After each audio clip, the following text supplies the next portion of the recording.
and our appeals ever since 1986.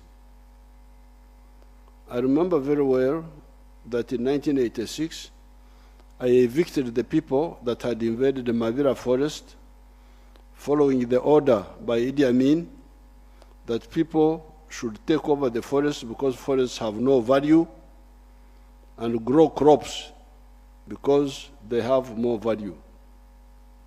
Sheer ignorance that is dangerous. I don't know whether my people, you can see the satellite pictures of 1986 before my order for the invaders to leave the Mabira forest, and the pictures of 1989 when Mabira had been restored.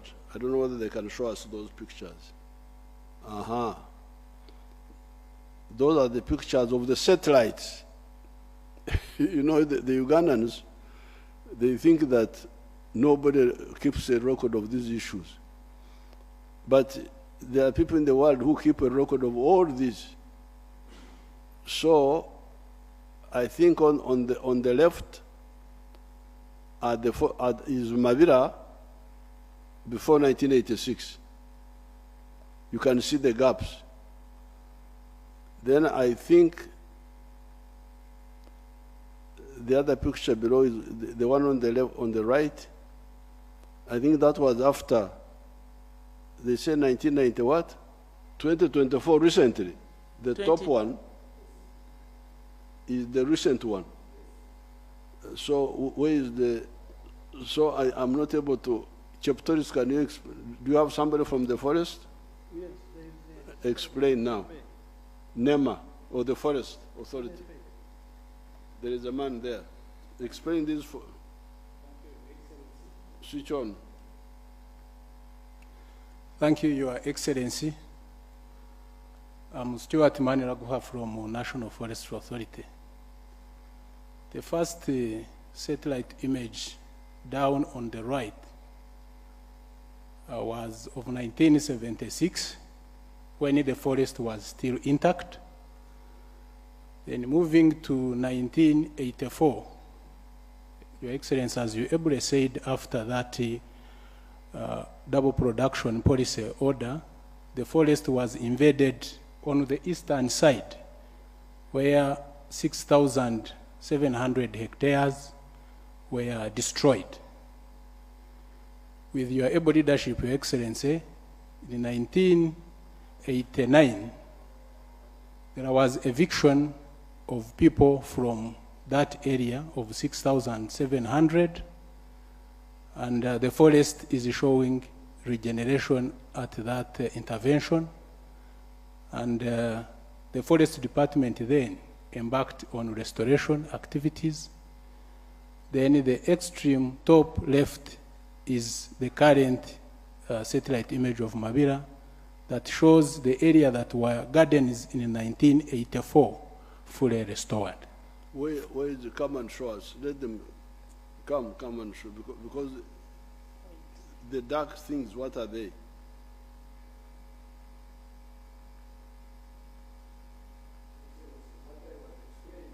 That was before the damage.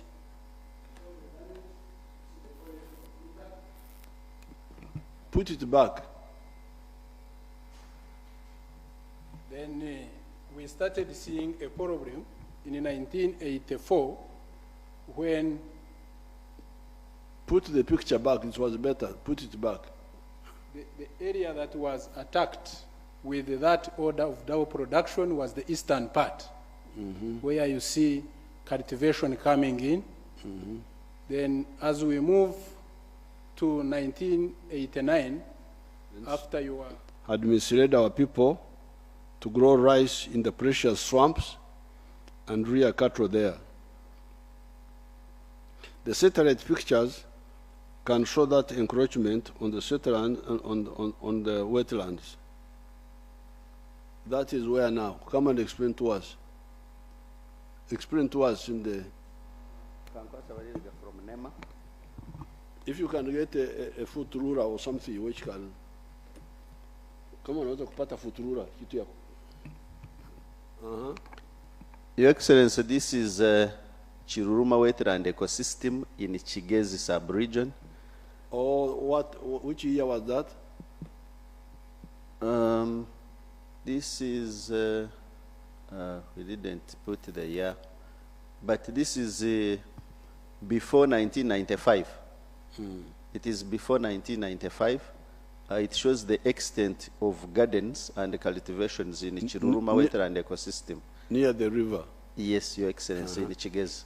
Now, can you people show us the swamps in central, the swamps in central Uganda, 1986, the earliest,